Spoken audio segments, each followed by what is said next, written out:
ومن يطع الله ورسوله فقد فاز فوزا عظيما. أعوذ بالله من الشيطان الرجيم. يا أيها الذين آمنوا اذكروا الله ذكرا كثيرا وسبحوه بكرة وأصيلا.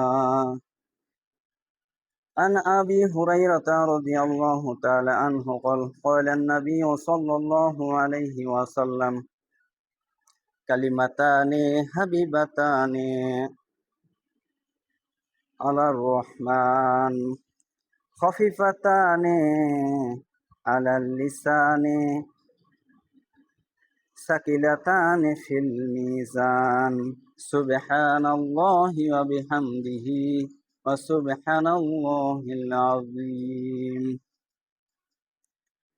আলহামদুলিল্লাহ, সমস্ত প্রশংসা ও গুণগান মহান রব্বুল আলামিনের জন্য,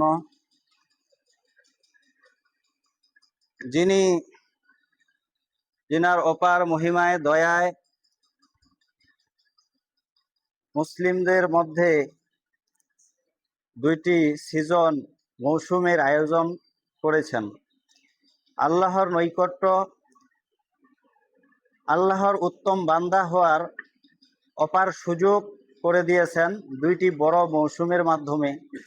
তার একটি মৌসুম হচ্ছে ঈদুল ফিতরের পুরো রমাজান মাস, পুরো এক মাস ব্যাপী একটি মৌসুম, যে মৌসুমের মাধ্যমে মানুষ জাতি আল্লাহর শরণাপন্ন হবে, আল্লাহর নৈকট্য হাসিল করবে, আল্লাহর প্রিয় বান্দা হবে। তো এটি একটি বড় মৌসুম সারা বছরের মধ্যে। আরেকটি হচ্ছে ঈদুল আজহার, জিলহজ্জের চাঁদ ওঠার পর থেকে নিয়ে 10 তারিখ পর্যন্ত, অর্থাৎ 1 তারিখ থেকে 10 তারিখ পর্যন্ত এই 10ই জিলহজ বাদ এই 10 দিনের যে আমল, নেক আমল ইত্যাদির মাধ্যমে একজন ব্যক্তি আল্লাহর প্রিয় পাত্র হতে পারেন, সেই যে সুযোগ করে দিয়েছেন, এই জন্য আমরা মহান রাব্বুল আলামিনের দরবারে লাখো কোটি শুকরিয়া জ্ঞাপন করি। সকলেই বলি আলহামদুলিল্লাহ।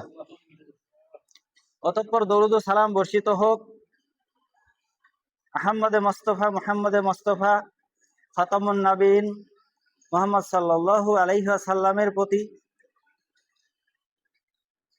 জিনার আনিত আদর্শের মধ্যেই এবং জিনার ওহীভিত্তিক জিকিরের মাধ্যমে একজন ব্যক্তি নিজেকে পরিপূর্ণ মুসলিম হিসেবে ইহকালীন জীবন শেষ করে পরকালীন জীবনে পাড়ি দিতে পারেন, এমন একজন মহামানবের দেখানো পথ পদ্ধতি না হলে আমরা কোন অবস্থানে থাকতাম তা কল্পনা করা যায় না। তো এই জন্য এমন একজন মহামানব, যার নিয়ম নীতি অনুসরণ করলে ইহকালীন শান্তি এবং পরকালীন মুক্তি পাওয়া যায়, এমন একজন পথের দিশারি মহামানবের প্রতি আমরা সংক্ষিপ্তভাবে দরুদ ও সালাম পেশ করছি। সকলেই বলছি সাল্লাল্লাহু আলাইহি ওয়াসাল্লাম। সম্মানিত উপস্থিতি, আজকে অত্র জুমার খুতবার বিষয় হচ্ছে, আলোচ্য বিষয় হচ্ছে আল্লাহর স্মরণ। আমরা আল্লাহর স্মরণ কথাটাকে আমরা জিকির হিসাবে জানি। জিকির মানে স্মরণ। তো সমাজের মধ্যে বিভিন্নভাবে এই আল্লাহকে স্মরণ কথাটি চালু রয়েছে, বিভিন্নভাবে এটির ব্যাখ্যা অপব্যাখ্যা করা হয়। তো আজকের আলোচ্য বিষয় হচ্ছে আল্লাহর স্মরণ। এই বিষয়ে পবিত্র কোরআনুল কারীম এবং আল হাদিস থেকে কিছু বিষয়ে উল্লেখ করার চেষ্টা করব ইনশাআল্লাহ। তার পূর্বে আমি দুই একটি বিষয়ে তুলে ধরব বিবিধ আলোচনার মধ্যে। সেটি হচ্ছে, আমাদের আল্লাহ রাব্বুল আলামিনের পক্ষ থেকে একটি হচ্ছে আদেশ আর আরেকটি হচ্ছে নিষেধ। তা'মুরুনা বিল মারুফ ওয়া তানহাউনা আনিল মুনকার, সৎ কাজের আদেশ, অসৎ কাজের নিষেধ। তো এই বিষয়ে আমাদের অনেকেরই জানা নেই যে আদেশের পাওয়ার কতটুকু আর নিষেধের পাওয়ার কতটুকু। আমরা আদেশ এবং নিষেধকে একসাথে গুলিয়ে ফেলি, মনে করি যে আদেশ যেটা নিষেধ, আদেশেরও যেমন গুরুত্ব নিষেধেরও ঠিক একই গুরুত্ব। তো এই বিষয়টি আমাদের স্পষ্ট হওয়া দরকার। সম্মানিত হাজিরিন, আল্লাহর 10টি নিষেধ অমান্য করার চেয়ে আল্লাহর একটি আদেশ অমান্য করা বড় গুনাহ, বড় সীমা লঙ্ঘন, এটি আমাদের জানা থাকতে হবে। এই বিষয়ে আমরা অনেকেই বেখেয়াল। এই জন্য আমি এটি উল্লেখ করলাম যে ধরেন একটা লোক বিভিন্ন অপরাধে জড়িত, সে চুরি করে, রাহাজানি করে, তারপরে নেশাদার দ্রব্য ভক্ষণ করে, তারপরে অন্যান্য যেগুলি আল্লাহ নিষেধ করেছেন এমন কাজকর্ম করে বেড়ায়, সমাজের মধ্যে অশান্তি সৃষ্টি করে, এমন একজন ব্যক্তি। কিন্তু এই ব্যক্তি দেখা গেছে 5 ওয়াক্ত সালাত ঠিক আছে, সে নিয়মিত 5 ওয়াক্ত সালাত আদায় করে, পাশাপাশি এই কাজগুলোও করে। তাহলে এইটা হলো একজন ব্যক্তির বর্ণনা। আরেকজন ব্যক্তি মানুষের উপকার করে, মানুষের সাথে সুসম্পর্ক বজায় রাখে, মানুষের ক্ষতি করে না, নিজের হাতকে সংযত রাখে, সব কিছুই করে, কিন্তু দেখা গেছে আল্লাহর আদেশ পালন করে না। আদেশ বলতে যেমন সালাত আদায় করা, রমাজান মাসে সিয়াম পালন করা, টাকা পয়সা বেশি থাকলে আল্লাহর ঘরে গিয়ে হজ পালন করা, এছাড়াও আরো যেগুলি আদেশ রয়েছে সব আদেশে এই বিষয়ে শামিল। তো এই ব্যক্তি যখন শুধু আদেশগুলোকে অমান্য করে আবার নিষেধগুলোকে মান্য করে, যেমন সে চুরি করে না, তারপরে মানুষের সম্পদ অন্যায়ভাবে গ্রাস করে না, মানুষের সাথে সুসম্পর্ক বজায় রাখে, সব ভালো ভালো কাজ করে, কিন্তু আল্লাহর যে আদেশ দৈনিক 5 ওয়াক্ত সালাত এটি আদায় করে না। তাহলে আমি দুইজন ব্যক্তির দুই রকম বর্ণনা দিলাম। তো এখানে যেই ব্যক্তি সালাত আদায় করে না কিন্তু ভালো কাজ করে, এই ব্যক্তির তুলনায় যেই ব্যক্তি অপকর্মে জড়িত অথচ 5 ওয়াক্ত সালাত আদায় করে বা অন্যান্য আদেশগুলি পালন করার চেষ্টা করে, তাহলে ওই ব্যক্তি হচ্ছে এই ব্যক্তির চেয়ে উত্তম। এটা আপনাদেরকে জানা থাকতে হবে। আমরা আদেশ এবং নিষেধকে এতটুকু জানবো যে একটা আদেশ অমান্য করা 100 নিষেধ অমান্য করার চেয়ে বড় গুনাহ। তাহলে আমাদেরকে আদেশটাকে সেইভাবে গুরুত্ব দিয়ে আল্লাহ যেগুলি আদেশ করেছেন আমাদেরকে সেগুলি পালন করার চেষ্টা করতে হবে। আমি এই বক্তব্যের মাধ্যমে এটা বোঝাচ্ছি না যে আপনি যেগুলি নিষেধ করছে এগুলি আপনি যথারীতি চালিয়ে যেতে পারবেন, এমনটি আমি বলছি না। আমি পার্থক্যটা শুধু বোঝাচ্ছি যে আদেশ লঙ্ঘন করার চেয়ে নিষেধ লঙ্ঘন করা কম অন্যায়। অতএব আমরা আদেশগুলিকে যথাযথভাবে প্রতিপালন করে আল্লাহর নৈকট্য হাসিল করার চেষ্টা করব ইনশাআল্লাহ। এরপরে বিবিধ আলোচনার মধ্যে আরেকটি বিষয় হচ্ছে, আমি প্রথমে বলছিলাম যে 2টি মৌসুম রয়েছে। একটি হচ্ছে ঈদুল ফিতরের পুরো 1 মাস, রমাজান মাস, আর আরেকটি হচ্ছে জিলহজ্জের 1ম তারিখ থেকে 10ম তারিখ পর্যন্ত এই 10 দিন। তো এই 10 দিনের ফজিলত যদি বর্ণনা করি অল্প কথায়, তাহলে একজন ব্যক্তি জিহাদে রত, যুদ্ধে গেছে, যুদ্ধ করছে, এই ব্যক্তি আল্লাহর নিকটে যত প্রিয়, ঠিক এই জিলহজ্জের 10 দিন যদি কেউ ইবাদত করে, ইবাদত কি করবে? নফল সালাত বেশি বেশি আদায় করবে, সিয়াম পালন করবে। এখানে পুরো 9টি রোজা রাখা যায়।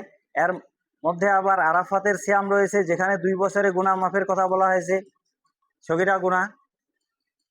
তারপরে হলো দান করবে, বেশি বেশি দান সাদাকা করবে, ইত্যাদি যে ভালো কাজগুলি রয়েছে, এক কথায় সে যেগুলিকে আমরা নেক আমল বলে জানি, এইগুলি করলে ওই যে জিহাদের অত ব্যক্তি আল্লাহর কাছে যতটা, এই 10 দিন এইভাবে চালিয়ে যাওয়া ব্যক্তি আল্লাহর কাছে কতটা প্রিয়।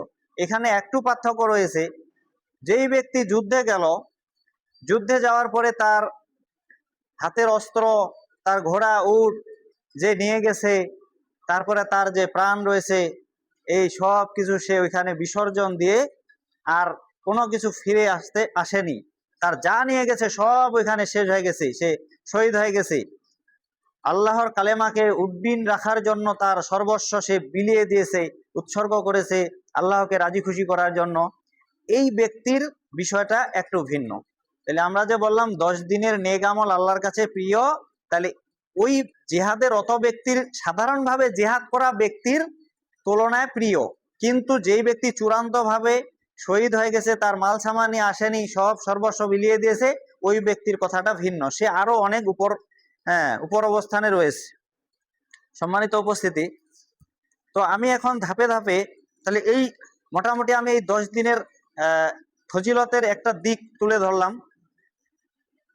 এরপরে আমাদের সামনে এখানে আরেকটা বিষয় হলো যে আমরা যে নফল ইবাদতের মধ্যে মানে এটা হলো জিকির করব, আল্লাহকে স্মরণ, তাকবীর দিব, যেটা আমরা দিয়ে থাকি আল্লাহু আকবার, আল্লাহু আকবার, লা ইলাহা ইল্লাল্লাহু আল্লাহু আকবার, আল্লাহু আকবার, ওয়ালিল্লাহিল হামদ।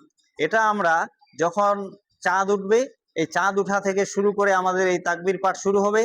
হাটে ঘাটে বাজারে দোকানে বাড়িতে সভা সমিতিতে যেখানেই যাব সেখানে আমরা এই তাকবীর উচ্চস্বরে দিব। এরপরে হলো বিশেষভাবে যেটা আমাদেরকে দিতে হবে, 9ই জিলহজ ফজর থেকে শুরু করে 13ই জিলহজ আসর পর্যন্ত এই তাকবীর আমাদেরকে চালিয়ে যেতে হবে। তাহলে এখন আমাদের সামনে যে আইয়ামে তাশরিক মানে গোস্ত শুকানোর যে দিন রয়েছে বা ঈদের দিন রয়েছে, এখনো আমাদের ঈদ চলতেছে, ঈদের পরে 3 দিনও ঈদ।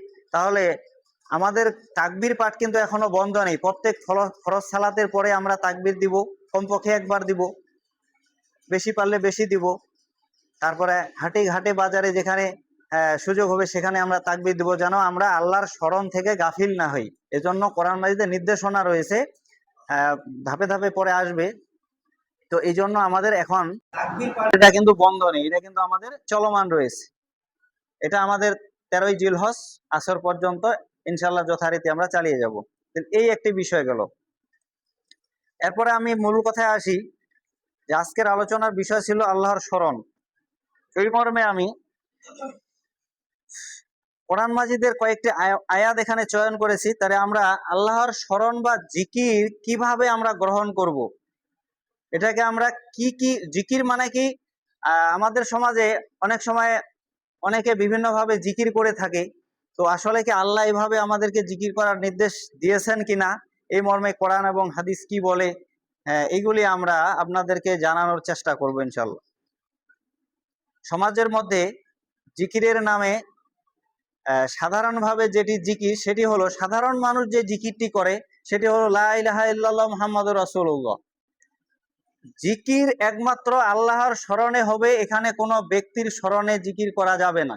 তো আমি যখন বলবো লা ইলাহা ইল্লাল্লাহ মুহাম্মাদুর রাসূলুল্লাহ এই জিকির চালাবো, তখন আমার আল্লাহর সঙ্গে আমি শরীক করলাম, নাউজুবিল্লাহ। আমি আল্লাহর সঙ্গে কি করলাম, মুহাম্মদ সাল্লাল্লাহু আলাইহি সাল্লামকে একত্র করে আমি মুহাম্মদ সাল্লাল্লাহু আলাইহি সাল্লামকে স্মরণের উদ্দেশ্যে আমি জিকির করলাম। তাহলে এটি কিন্তু হারাম কাজ, এটি করা যাবে না। কিন্তু সমাজের সাধারণ স্তরের জিকির হচ্ছে লা ইলাহা ইল্লাল্লাহ মুহাম্মাদুর রাসূলুল্লাহ। এরপরে যারা আরেকটু উপর ধাপে চলে গেছে তারা লা ইলাহা ইল্লাল্লাহ, লা ইলাহা ইল্লাল্লাহ এইভাবে। তারপরে যারা আরেকটু উপর ধাপে চলে গেছে তারা শুধু জিকির করে ইল্লাল্লাহ। এরপরে যারা আরেকটু আরো উপর র্যাঙ্কে চলে গেছে তারা শুধু আল্লাহ আল্লাহ আল্লাহ বা আল্লাহু আল্লাহু আল্লাহু। এরপরে যারা আরো উপরে চলে গেছে তাদের ধাপটা কি, তারা হচ্ছে, তাদের ধারণা হচ্ছে আমরা এখন ফানাফিল্লাহ, আমরা আল্লাহতে আমাদের অস্তিত্ব বিলীন হয়ে গেছে, আল্লাহর অস্তিত্ব আর আমাদের অস্তিত্ব একবারে মিশেল হয়ে গেছে, একাকার হয়ে গেছে। এই জন্য আমাদের আর এত কিছু বলা লাগবে না, শুধু হু হু হু হু করলেই হবে। তাহলে এটা একটা জিকিরের চূড়ান্ত ধাপ, যেটি আমাদের সমাজে প্রচলিত রয়েছে এবং অনেক মানুষই এইভাবে জিকিরের নামে, জিকির হচ্ছে ইবাদত। তো যদি ইবাদত হয় তো ইবাদত করলে তো আল্লাহ খুশি হয়। আমাদেরকে যেহেতু ইবাদতের উদ্দেশ্যে সৃষ্টি করা হয়েছে, ওমা খালাকুল জিন্না ওয়াল ইনসা ইল্লা লিয়াবুদুন, যে মানুষ এবং জিন জাতিকে আল্লাহ রাব্বুল আলামিন ইবাদতের উদ্দেশ্যে সৃষ্টি করেছে। তো তারা যে ইবাদতটি করে, তো এই ইবাদতের কোরআন এবং সহিহ হাদিসে কি নির্দেশনা আছে কিনা, এই বিষয়গুলি জেনে আমাদেরকে জিকির করতে হবে। তো তারা যখন এই ফানাফিল্লাহ বা আল্লাহর অস্তিত্বের সঙ্গে মিশে যে শুধু হু হু জিকির করে, নাউজুবিল্লাহ, এটি হচ্ছে চূড়ান্ত পর্যায়ের একটা শিরকি কথা এবং শিরকি কাজ। এগুলি থেকে আল্লাহ আমাদেরকে হেফাজত করুন, আল্লাহুম্মা আমিন। সম্মানিত উপস্থিতি, সূরা আহজাব আয়াত নম্বর 41-42 আল্লাহ রাব্বুল আলামিন বলছেন, ইয়া আইয়ুহাল্লাযিনা আমানু যকুরুল্লাহা যিকরান কাসীরা ওয়া সাব্বিহুহু বুকরাতাও ওয়া আসীলা। এখানে আল্লাহ নির্দেশ দিচ্ছেন, মুমিনগণ তোমরা আল্লাহকে অধিক পরিমাণে স্মরণ করো। এখানে যিকরান কাসীরা বলা হয়েছে, যে অধিক পরিমাণে স্মরণ করো। তাহলে জিকির যদি ইবাদত হয়, আর আমরা সালাত আদায় করি, হজ করি, সিয়াম পালন করি, এগুলোও কিন্তু ইবাদত। তাহলে এই যে ইবাদত গুলো করি, এই ইবাদতের ক্ষেত্রে কিন্তু আল্লাহ কোনো জায়গায় বলেননি যে অধিক পরিমাণে ইবাদত করো। কোনো জায়গায় বলা নাই যে আমরা ইবাদত করব অধিক পরিমাণে করব, বা আমরা সালাদ আদায় করব বেশি বেশি সালাদ আদায় করা, এমন কোনো কথা নেই। তাহলে সব জায়গায় আছে আহসানু আমালা, তোমরা উত্তম আমল করো। তাহলে আমরা যখন কোনো ইবাদত করব তখন বলা হচ্ছে যে যেটি উত্তম কাজ, মোহাম্মদ সাল্লাল্লাহু আলাইহি সাল্লামের শেখানো পথ পদ্ধতি, সেই অনুপাতে যাতে আমরা কি করি, ইবাদতগুলি করি। কিন্তু যখন জিকিরের কথা আসে তখন আল্লাহ রাব্বুল আলামিন কাসির শব্দটি ব্যবহার করে বুঝিয়েছেন যে তোমরা বেশি বেশি স্মরণ করো। তাহলে জিকিরের বেলায় আল্লাহকে বেশি স্মরণ করতে হবে, যদিও এটি ইবাদত। আবার অন্য ইবাদতের ক্ষেত্রে বেশি করলে চলবে না, সেটির নীতিমালা হচ্ছে আহসানু আমালা, মানে যেটি উত্তম আমল, যেটি মোহাম্মদ সাল্লাল্লাহু আলাইহি সাল্লামের পারমিশন কৃত যেটি ইবাদত, সেইটি করতে হবে, তাহলে সেটি উত্তম আমলের পর্যায়ে যাবে। তাহলে এই ক্ষেত্রে আমরা একটা বিষয়ে পরিষ্কার যে আমরা সাধারণভাবে যে ইবাদতগুলি করি, এই ইবাদতগুলি হচ্ছে উত্তম ইবাদত হিসেবে করতে হবে। আর জিকির যখন হবে তখন আল্লাহ বলছে তোমরা বেশি বেশি আমাকে স্মরণ করো। তাহলে এই সূরা আহজাবের 41-42 নং আয়াতে বলছে মুমিনগণ তোমরা আল্লাহকে অধিক পরিমাণে স্মরণ করো এবং সকাল সন্ধ্যা আল্লাহর পবিত্রতা বর্ণনা করো।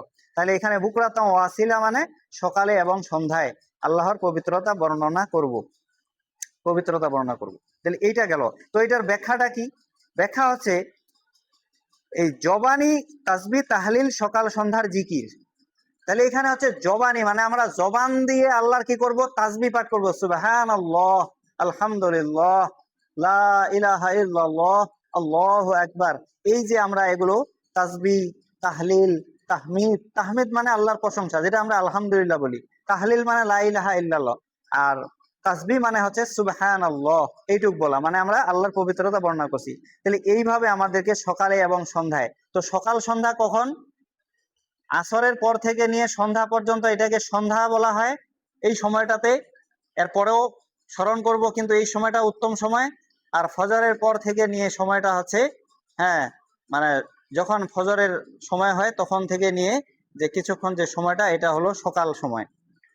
তাহলে আমরা এই এই আয়াতে নির্দেশনা পাইলাম আল্লাহর পক্ষ থেকে যে আমাদেরকে সকালে সন্ধ্যায় কি করতে হবে, আল্লাহর স্মরণ করতে হবে, পবিত্রতা বর্ণনা করতে হবে জবান দিয়ে। এইখানে একটি তাফসির হচ্ছে, মুহাম্মদ সাল্লাল্লাহু আলাইহি সাল্লামের কাছে দুইজন বেদুইন লোক আসলেন। তো বর্ণনা করছেন আব্দুল্লাহ ইবনে বুশর রাদিয়াল্লাহু তাআলা আনহু, যে মুহাম্মদ আব্দুল্লাহ ইবনে বুশর রাদিয়াল্লাহু তাআলা বর্ণনা করছেন যে মুহাম্মদ সাল্লাল্লাহু আলাইহি সাল্লামের কাছে দুইজন ব্যক্তি আসলেন, বেদুইন ব্যক্তি। তাদের একজন বললেন, ইয়া রাসূলুল্লাহ, আল্লাহর নিকটে সর্বোত্তম সবচেয়ে উত্তম ব্যক্তি কে? তো আল্লাহ রাসূল সাল্লাল্লাহু আলাইহি সাল্লাম তাকে বললেন যে আল্লাহর নিকটে সবচেয়ে উত্তম ব্যক্তি হচ্ছে সেই যে দীর্ঘ জীবন লাভ করেছে এবং সৎ কাজ করেছে। যে দীর্ঘ জীবন লাভ করেছে মানে দীর্ঘ হায়াত পেয়েছে, এবং সে এই দীর্ঘ হায়াতকে সে সৎ কাজে কাজে লাগিয়েছে। তাহলে এই ব্যক্তি হচ্ছে আল্লাহর নিকটে সবচেয়ে উত্তম ব্যক্তি। এরপরে দ্বিতীয় জন জিজ্ঞেস করলো যে, ইয়া রাসূলুল্লাহ, আল্লাহ রাব্বুল আলামিন অনেক বিধিবিধান আমাদের মাঝে নাজিল করেছেন, আমাদেরকে অনেক বিধিবিধান অনুযায়ী চলার নির্দেশ দিয়েছেন। তো আমাকে এমন কিছু বিধিবিধান বলে দিন যে বিধিবিধানগুলোর সাথে আমি লেগে থাকলে আমি আল্লাহর উত্তম ব্যক্তি হতে পারবো এবং আল্লাহর যে নৈকট্য এটি হাসিল করতে পারবো, আমি কখনোই এটা থেকে আমার বিচ্যুতি ঘটবে না, এমন একটা বিধানের কথা বলে দিন। বিধান তো অনেক আছে, সালাত, যাকাত, সিয়াম, হজ, দান, সাদাকা, অনেক কিছুই আছে। তো এমন একটা জিনিস বলে দিন যেটার মাধ্যমে আমি লেগে থাকতে পারবো। তখন মুহাম্মদ সাল্লাল্লাহু আলাইহি সাল্লাম এই দ্বিতীয় জনকে বললেন যে তুমি আল্লাহর জিকিরে লেগে থাকো। তাহলে এখানে আমরা এটা হলো তাফসীর ইবনে কাসিরের ব্যাখ্যা। তা আমরা বুঝতে পারি যে আমরা যদি আল্লাহর জিকিরে লেগে থাকি তাহলে আমরা কখনোই আমরা পথহারা হব না, আমরা ইহদিনাস সিরাতাল মুস্তাকিমের মধ্যে থাকতে পারবো, আর আল্লাহর নৈকট্য হাসিল হবে ইনশাআল্লাহ। এইটা হলো এই আয়াতের শানে একটি ব্যাখ্যা।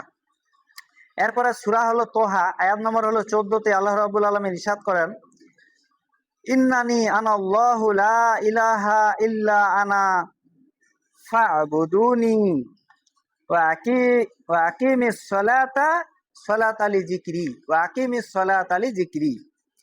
এখানে সূরা তোহার 14 নং আয়াতে আল্লাহ রাব্বুল আলামিন বলছেন, আমি আল্লাহ, আমি ব্যতীত কোনো ইলাহ নেই, অতএব আমার ইবাদত করো এবং আমার শরণার্থে সালাত কায়েম করো।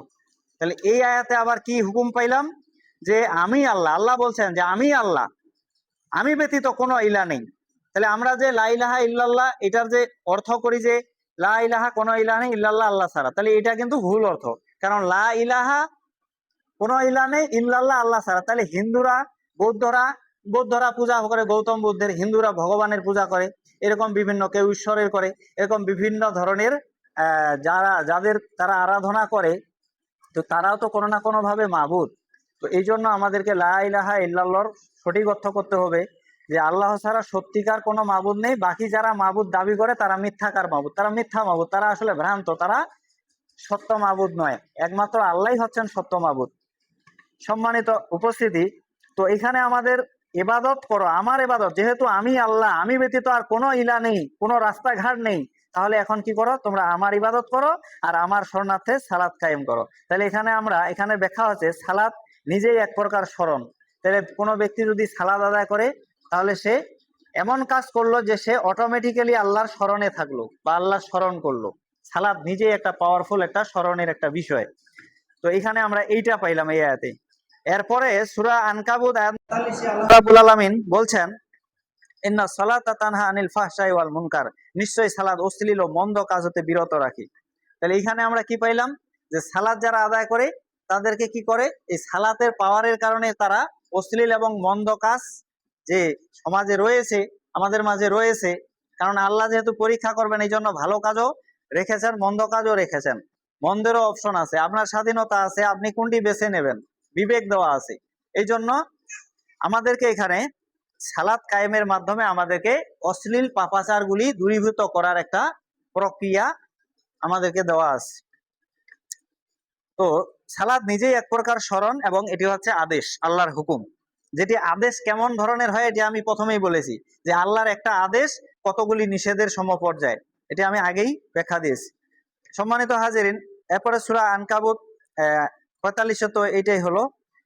আচ্ছা, এরপরে সূরা কামার আয়াত নম্বর ১৭-তে আল্লাহ রাব্বুল আলামিন বলছেন, ওয়ালাকাদ ইয়াসসারনাল কুরআনা লিযিকরি ফাহাল মিন মুদ্দাকির। অর্থ হচ্ছে, আমি কোরআনকে সহজ করে দিয়েছি বোঝার জন্য, অতএব কোনো চিন্তাশীল আছে কি। আল্লাহ এখানে বলছেন আমাদেরকে যে আমি কোরআনকে সহজ করে দিয়েছি, তার মানে কোরআন হচ্ছে সহজ। আমরা অনেকেই কোরআন মাজিদ পড়তে চাই না, বুঝতে চাই না, হ্যাঁ, মানে আগেই ভয় পাই। কিন্তু আল্লাহ বলছেন যে আমি কোরআনকে সহজ করে দিয়েছি বোঝার জন্য, যাতে আমরা বুঝতে পারি। অতএব কোনো চিন্তাশীল আছে কি। তাহলে যেহেতু সহজ করে দিচ্ছে, যদি আমরা কোরআন গবেষণা করি, চিন্তা করি, সরল অনুবাদগুলো পড়ি, তেলাওয়াত করি, তাহলে বুঝতে পারবো যে আল্লাহ কি কি হুকুম আমাদেরকে দিচ্ছেন। বা এটা বোঝার জন্য অসংখ্য আলেম ওলামা রয়েছেন, তাদের শরণাপন্ন হলে আমরা আল্লাহর দেওয়া বিধিবিধানগুলি জানতে পারবো। ব্যাখ্যা হচ্ছে, কোরআন পাঠ, মুখস্থ, শিক্ষা সবই স্মরণ।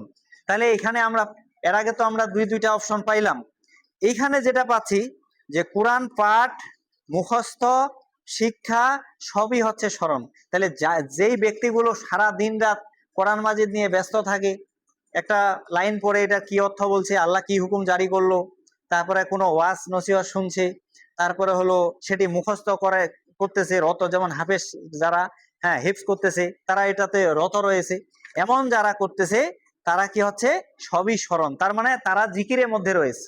এখান থেকে আমরা পাইলাম যে এই যে কোরআন মাজিদ মুখস্থকরণ, এটা পঠন এবং এটার মর্মার্থ বোঝা, শিক্ষা করা, শিক্ষা দেওয়া, এই সব কিছুর সঙ্গে যারা আমরা জড়িত থাকি, তারা সকলে আমরা কিসের মধ্যে আছি, আল্লাহর স্মরণে আছি বা জিকিরে রয়েছি। তাহলে এটাকে আল্লাহ জিকির বলছেন এই আয়াতে, সূরা কামারের ১৭ নং আয়াতে। সম্মানিত উপস্থিতি, এরপরে হচ্ছে সূরা বাকারা আয়াত নম্বর ১৫২-তে আল্লাহ রাব্বুল আলামিন বলেন, ফাজকুরুনি আযকুরুকুম ওয়াশকুরুলি ওয়ালা তাকফুরুন। ফাজকুরুনি আযকুরুকুম ওয়াশকুরুলি ওয়ালা তাকফুরুন। তোমরা আমাকে স্মরণ করো, আমি তোমাদের স্মরণ করব। সূরা বাকারার ১৫২ নং আয়াতে আল্লাহ বলছেন যে তোমরা আমাকে স্মরণ করো। এই যে এতক্ষণ থেকে ব্যাখ্যা শুনলেন, স্মরণ কি কি পর্যায়ে যাচ্ছে। তো এইভাবে যদি আমরা আল্লাহকে স্মরণ করি, তাহলে আল্লাহ কি করবেন, আল্লাহ আমাদেরকে স্মরণ করবেন। এইবার আসেন, আমাদের মানুষ হিসেবে আল্লাহকে স্মরণ আর হলো আল্লাহ আমাদেরকে স্মরণ করবেন, এটি কি সমান? এটি কি আপনাদের ধ্যান ধারণা অনুযায়ী কি সমান মনে হচ্ছে? এটি ধূলিকণা আমাদের যে ধ্যান চিন্তা চেতনা, আমাদেরকে যে জ্ঞান দেওয়া হয়েছে এটি নগণ্য, সামান্য, কিঞ্চিত। আর আল্লাহর জ্ঞান হচ্ছে অঢেল, যেটা হচ্ছে অপরিসীম, যেটা কোনো সীমা সংখ্যা নেই। আল্লাহ চিরঞ্জীব। তো আল্লাহ রাব্বুল আলামিন যদি কোনো বান্দাকে স্মরণ করেন, 1 সেকেন্ড যদি স্মরণ করেন, 1 মিনিট যদি স্মরণ করেন, তাহলে ওই বান্দার অবস্থা কি হতে পারে আপনারা নিজেরাই বিষয়টি অনুমান করেন। যে আল্লাহ যদি মনে করে যদি কোনো ব্যক্তিকে স্মরণ করেন, তাহলে ওই ব্যক্তি কতটা নিরাপত্তা, কতটা রহমত, কতটা আল্লাহর দয়া দ্বারা ঢেকে যেতে পারে, এটা আমি আপনাদেরকে বুঝাইতে পারবো না। সম্মানিত হাজিরিন, তো আল্লাহ বলছে যদি আমাকে স্মরণ করো আমি তাহলে কি করব, তোমাদেরকে স্মরণ করব।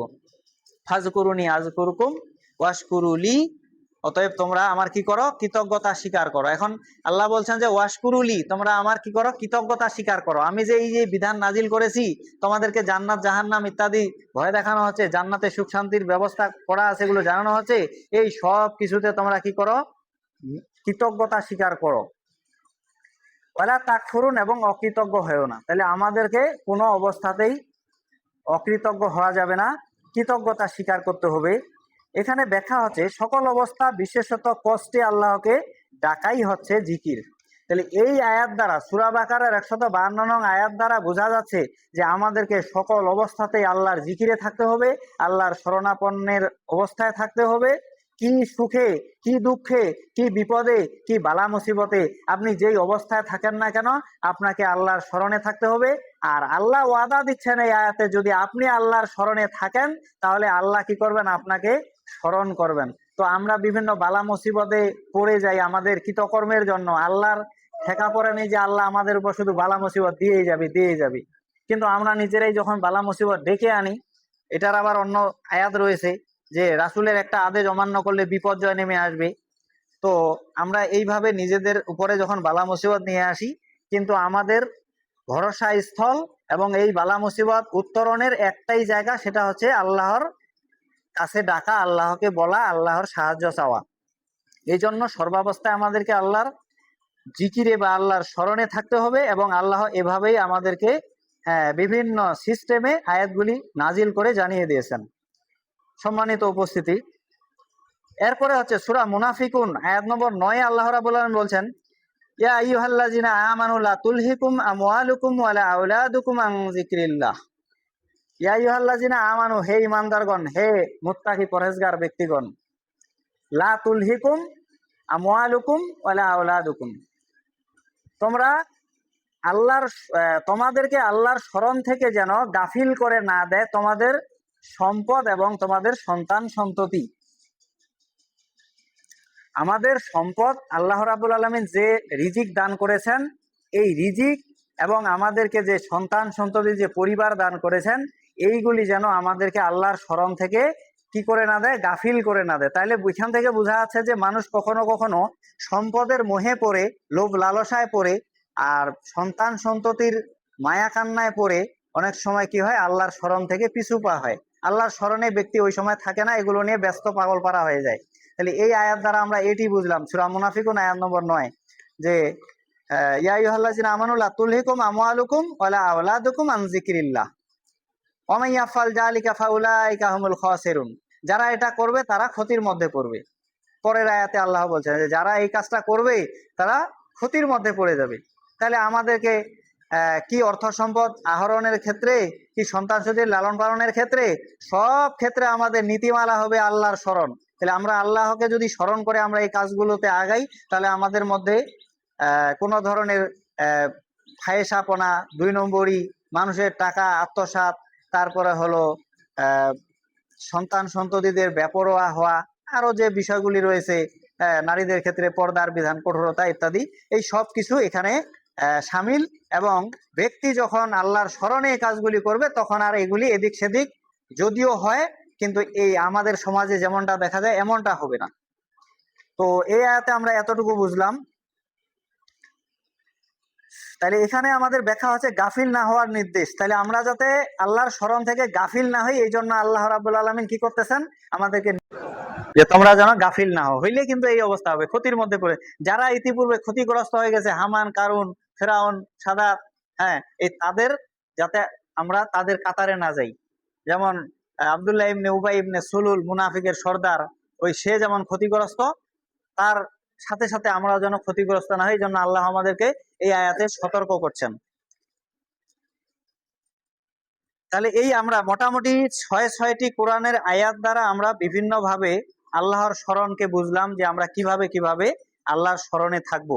আমরা আল্লাহর স্মরণ বা জিকির বলতে বুঝি শুধু একখানে বসে ১০-২০ জন গোল করে বসে, এই যে হালকায়ে জিকির একটা কথা আছে, হালকায়ে জিকির। তো হালকায়ে জিকির মানে কি? মানে গোলাকার করে বসে একজন নির্দেশদাতা, একজন পীর সাহেব, ইমাম সাহেব, উনি সবাইকে বলবেন যে এবার ১০০ বার পড়েন সুবহানাল্লাহ, সুবহানাল্লাহ, সুবহানাল্লাহ। এই যে শুরু হয়ে গেল হালকায়ে জিকির, এইটাকে বলা হয় হালকায়ে জিকির। আসলে হালকায়ে জিকির হাতি ঘোড়া কিছু না। গোল করে বসে একটা নির্দেশ দিয়ে দিল যে ১০০ বার পড়েন সুবহানাল্লাহ, এরপরে ১০০ বার পড়েন আলহামদুলিল্লাহ। এইভাবে তিনি একটা নিয়ম, বা ৫০০ বার বা ১০০০ বার, এরকম কিছু নিয়ম বেঁধে দিয়ে সবাইকে একসাথে কি করলেন, জিকিরের একটা পরিবেশ করে দিলেন। মানুষ মনে করে এইটা হলো জিকির। কিন্তু আমি যে এতগুলো আয়াত আপনাদের সামনে তুলে ধরলাম, এই আয়াতগুলোতে আপনারা এক একটা আয়াতে এক এক রকমের নির্দেশনা পেলেন কিনা জিকির সম্পর্কে? প্রত্যেকটা আয়াতে কিন্তু শব্দ চয়ন করা হয়েছে জিকির, কিন্তু অর্থ কি? আলাদা আলাদা। প্রত্যেকটা আয়াতের অর্থ কি হয়ে যাচ্ছে?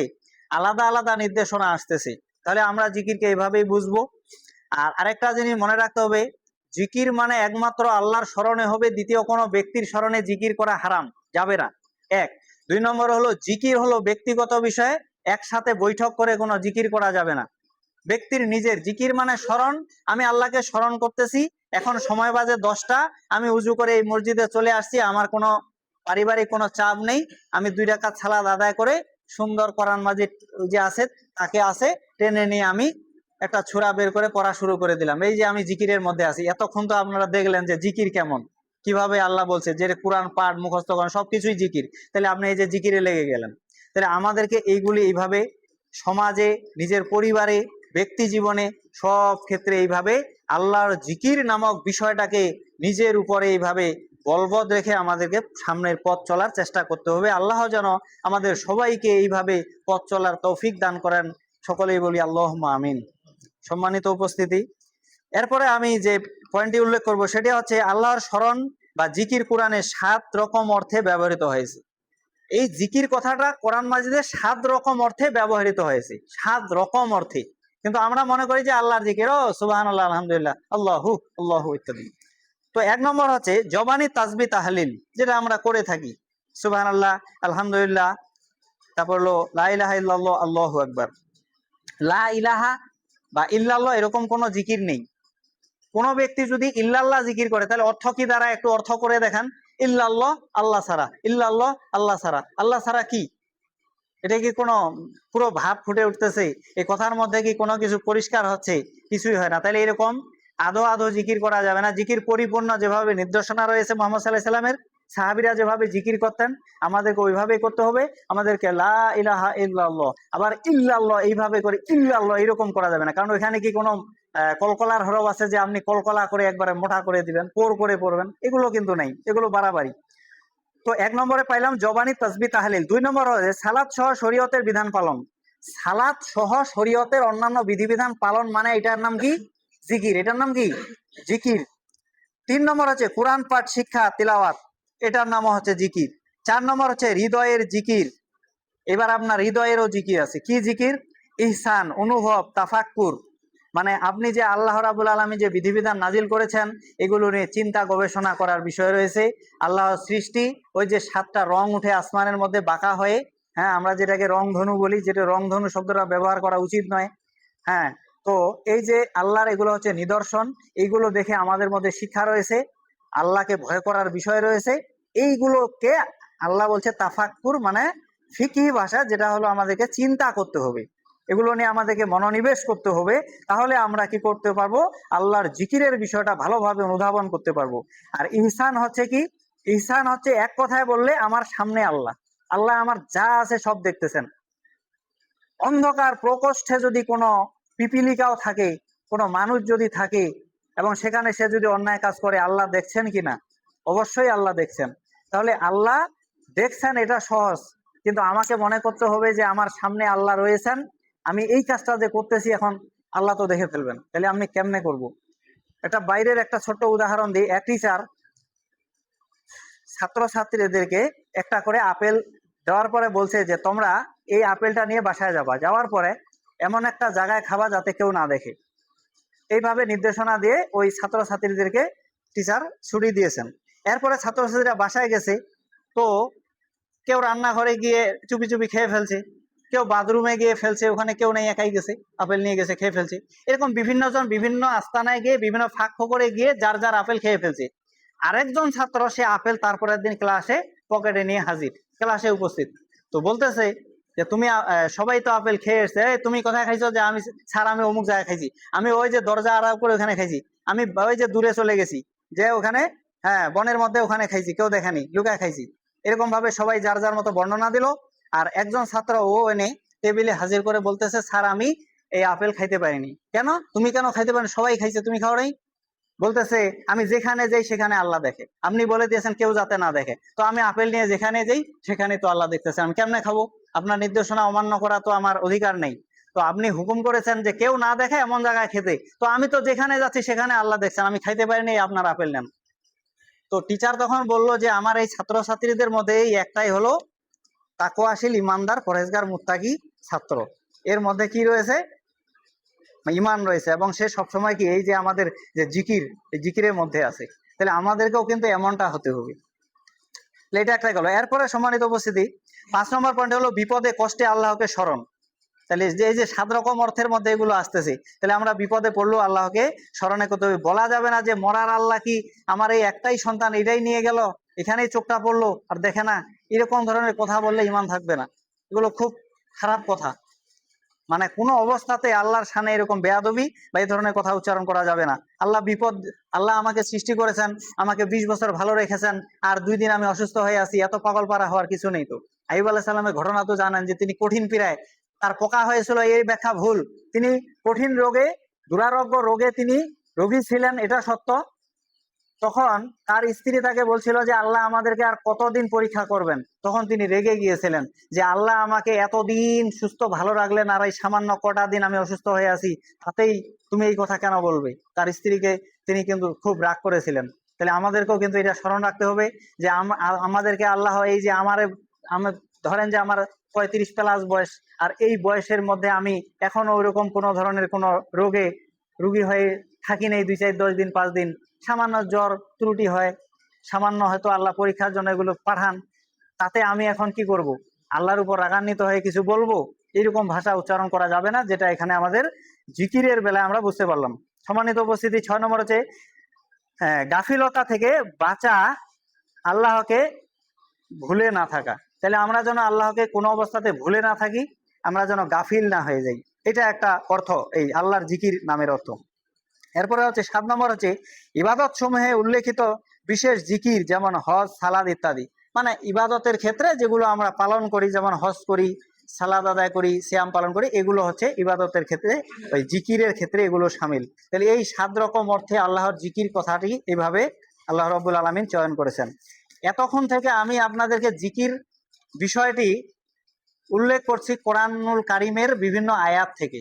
এখন আমার কাছে রয়েছে হাদিস থেকে কিছু আলোচনা।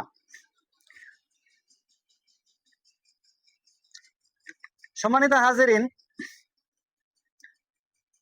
সহিহ বুখারী হাদিস নাম্বার 6407, 6407, আবু মুসা রাদিয়াল্লাহু তাআলা থেকে বর্ণিত।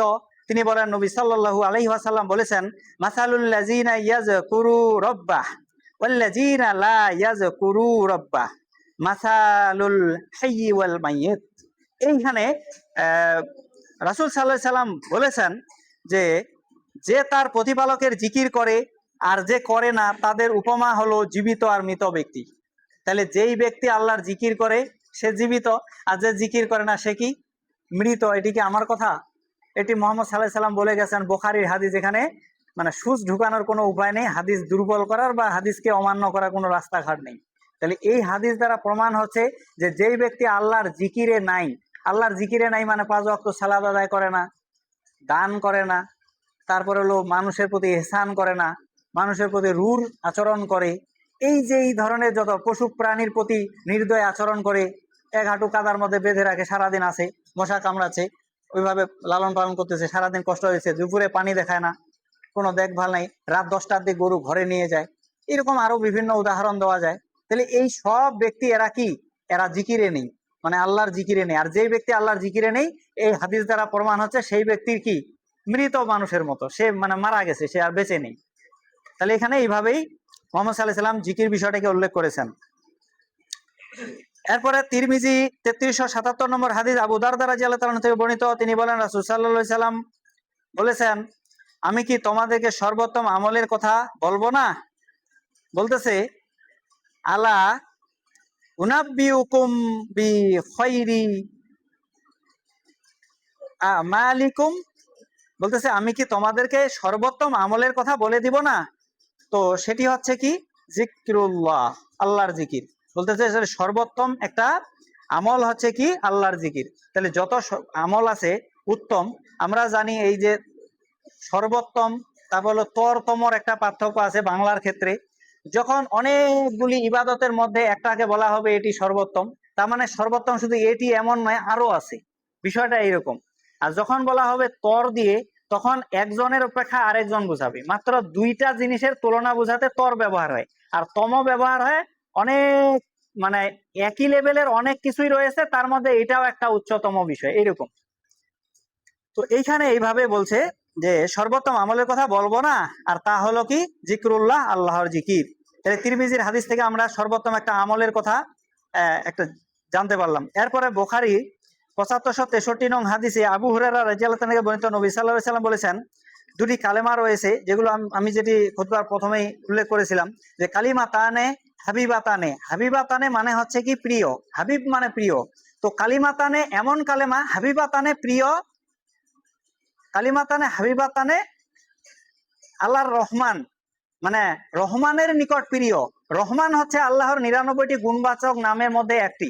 তাহলে আল্লাহর নিকটে প্রিয় দুটি কালিমা রয়েছে যেটি আল্লাহর কাছে অধিক প্রিয়। এরপরে বলছে এবং উচ্চারণে খুবই সহজ, খফিফা তানে ইলাল লিসানে, খফিফা তানে ইলাল লিসানে, লিসান মানে জিহ্বা, যেটি জিহ্বা দিয়ে উচ্চারণ করা খুবই সহজ, এমন দুটি কালেমা রয়েছে। এরপর বলছে সাকিলা তানে ফিল মিজানে, এবং মিজানের পাল্লায় অতি ভারী। আপনার অনেক আমল আছে যে আমল করলে এত ভারী হবে না, কিন্তু এই কালেমা দুটি যখন মিজানের পাল্লায় দেওয়া হবে এটি খুব ভারী হবে বলে এই হাদিসে উল্লেখ করেছেন। হাদিসটি বুখারীর শেষ নম্বর হাদিস। হাদিসটি বুখারী গ্রন্থ বের করলে একেবারে শেষের দিকে চলে যাবেন, গেলে এই হাদিসটি পেয়ে যাবেন। তো এখানে বলছে সাকিলাতানে ফিল মিজান, মিজানের পাল্লায় অতীব ভারী, এবং সেটি কি সুবহানাল্লাহি ওয়া বিহামদিহি ওয়া সুবহানাল্লাহিল আযীম। তাহলে আমরা কি এটি সারাদিনে একবারও কেউ পাঠ করি এমন মানে হয়? আমরা এখানে যারা উপস্থিত হয়েছি কজন পাওয়া যাবে যে আমরা এই এই কালেমাটা যে আল্লাহর কাছে এত প্রিয়, তো আমি সারাদিনে একবার পাঠ করছি কিনা? অনেকে আছে দেখা গেছে এটা জানেই না যে এটা আল্লাহর কাছে এত প্রিয়। এই সুবহানাল্লাহি ওয়া বিহামদিহি সুবহানাল্লাহিল আযীম, এই ছোট্ট দুটি শব্দ যেটি উচ্চারণে খুবই হালকা, মিজানের পাল্লায় ভারী, আল্লাহর নিকটে অতীব প্রিয়। তাহলে আমরা কিন্তু এইগুলি ওইভাবে কিন্তু ওই যে আমাদের জিকিরে নাই, আমরা আছি দুনিয়া নিয়ে ব্যস্ত। তাহলে আমাদেরকে দুনিয়ার পাশাপাশি আমাদেরকে আল্লাহর জিকিরও করতে হবে, তাহলে আমাদের ইহকালীন এবং পরকালীন রব্বানা আতিনা ফিদ দুনিয়া হাসানাতাও ওয়া ফিল আখিরাতি হাসানাতাও ওয়া কিনা আযাবান্নার, তাহলে আমরা এই যে দোয়াটা পড়ি এটার মধ্যে যেতে পারবো, বা সূরা ইমরানের 102 নম্বর আয়াতের নির্দেশনা অনুযায়ী চলতে পারবো। আচ্ছা, এরপরে হলো বুখারী 6405 নং হাদিস, আবু হুরায়রা রাদিয়াল্লাহু তাআলা থেকে বর্ণিত, রাসূল সাল্লাল্লাহু আলাইহি সাল্লাম বলেছেন, মান ক্বালা সুবহানাল্লাহ ওয়া বিহামদিহি, বলতেছে মান ক্বালা, যে ব্যক্তি বলল সুবহানাল্লাহি ওয়া বিহামদিহি ফি ইয়াউমিন মিআতা মারাতিন, বলতে ফি ইয়াউমিন মানে হলো একটা দিন, মিআতা মারাতিন মানে হলো দিনে 100 বার, মিআতা মারাতিন মানে দিনে 100 বার যে ব্যক্তি সুবহানাল্লাহি ওয়া বিহামদিহি পাঠ করবে, এটি বোঝাচ্ছে। তো তাহলে কি হবে? হুত্তাত, হুত্তাত খতায়া, খতায়া, খতা মানে গুনাহ, তাহলে হুত্তাত খতায়া, তাহলে এগুলোকে আল্লাহ দূর করে দেবেন, এগুলোকে বাতিল করে দেবেন, তার গুনাহ সমূহ, তার অপরাধগুলো কি করে দেবেন আল্লাহ, মানে মাফ করে দেবেন। তাহলে আমাদেরকে কি করতে হবে? দিনে 100 বার কি করতে হবে? পড়তে হবে। এরপরে বলতেছে ওয়াইন কানাত মিসলা জাবাদিল বাহার, এখানে বলছে ওয়াইন কানা মিসলাত জাবাদিল বাহার, মানে হচ্ছে যদিও আপনার পাপ রাশি সমুদ্র ফেনার মতো হয়, তাহলে আমাদের পাপ এত পরিমাণ হবে যেটা সমুদ্রে যেভাবে ঢেউ উঠার পরে ফেনা হয়, এইরকম ফেনা পরিমাণ যদি আমাদের গুনাহ হয়, তাও আল্লাহ কি করে দেবেন? ক্ষমা করে দেবেন। সুবহানাল্লাহ। তাহলে এটা কি বলতে হবে? সুবহানাল্লাহি ওয়া বিহামদিহি। কতবার বলতে হবে? দিনে 100 বার। তো আমরা দিনে 100 বার না পারলেও 10, 20, 50 বার যতবার পারি, বেহিসাবি পারি, আমরা এটা বলার অভ্যস্ত হব। যেখানে একটু কাজকর্মে আসি, সুবহানাল্লাহি বিহামদিহি, সুবহানাল্লাহিল আযীম, একটু বললেই তো আল্লাহ খুশি হয়। তাহলে এগুলো আমাদেরকে কিন্তু চর্চায় আনতে হবে এবং আমাদের পারিবারিক জীবনে এগুলো বহাল করার চেষ্টা করতে হবে। সম্মানিত উপস্থিতি, শেষের দিকে আলোচনা। এরপরে 5 নং পয়েন্টে আল্লাহ তাআলা নিজেই প্রতিশ্রুতি দিয়েছেন, যেটি আমি প্রথমে উল্লেখ করেছিলাম, যে তোমরা আমাকে স্মরণ করো, আমি তোমাদেরকে স্মরণ করবো। ফাজকুরুনি আযকুরকুম ওয়াশকুরুলি ওয়ালা তাকফুরুন, যে তোমরা যদি আমাকে স্মরণ করো তাহলে আমি তোমাদেরকে কি করব? স্মরণ করব। তাহলে এতটুকুই আমি আল্লাহর জিকির বিষয়টিকে আলোকপাত করে আপনাদেরকে জানানোর চেষ্টা করলাম। আল্লাহ রাব্বুল আলামিন এই আল্লাহর স্মরণ নামক বিষয়ের উপরে আমাদেরকে জেনে যতটুকু আমরা জানতে পারলাম, তার ভিত্তিতে আমরা যেন আল্লাহর জিকিরে লেগে থাকতে পারি এবং আল্লাহর সর্বোত্তম ব্যক্তি হিসেবে যাতে আল্লাহ রাব্বুল আলামিন আমাদেরকে কবুল করেন, সেই জন্য সকলে বলি আল্লাহুম্মা আমিন। আল্লাহুম্মা সাল্লি আলাইহি।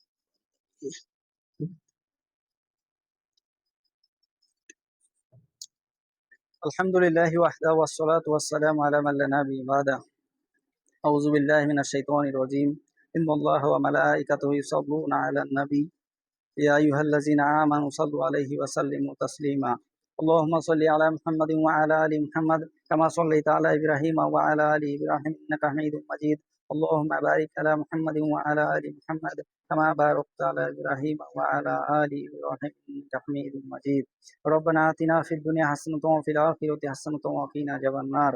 রব্বানা হাব লানা মিন আজওয়াজিনা ওয়া যুররিয়্যাতিনা কুররাতা আ'ইউন ওয়াজ'আলনা লিল মুত্তাকিনা ইমামা।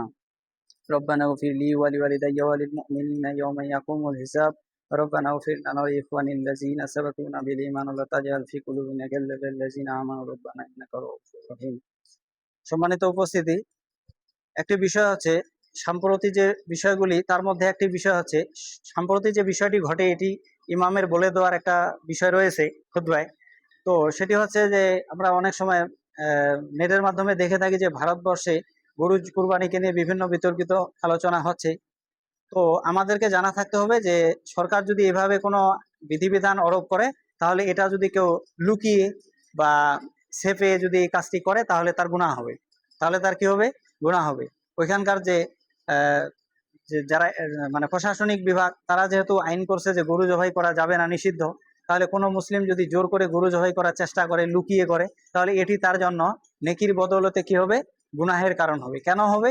কারণ সে এই কাজটি করার পিছনে সে তার পরিবারকে ধ্বংস করবে, তারপর হলো তার বিভিন্ন জ্বালাঞ্জলি, তার জীবনের উপরে জুলুম বয়ে আসবে, এবং যেটি সরকারের বিধান পালন করারও একটা বিষয় রয়েছে, যেটি বৈধ বিধান হলে ফরজ।